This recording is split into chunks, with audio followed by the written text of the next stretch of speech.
Hello everybody, welcome back. Today as well we have got to another video. In this video I'll show you how you can upload more than 80 photos on Facebook. Before that, please do make sure to like our video, subscribe our channel, and yes, without any further delay, and let's start. So let's go ahead and open up our Facebook app. We're gonna go ahead, go back from here. We will be in the home section.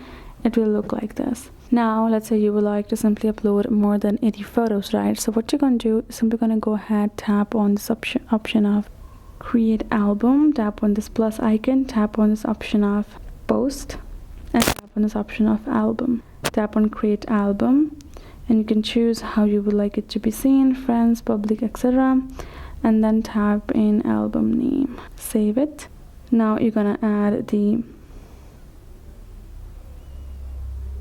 pictures, and now let's say we randomly go ahead and choose them. So you can see I have managed to add 80 and I have made it 81. Now if I want to go to 82, then that is not being allowed. So you can, when you create an album, you can post up to 81 photos, and I can tap on next, and you can tap on next again and share it. That's basically how you will be able to do so. So hope this video helped. Thank you so much for watching. I'll see you guys in our next video.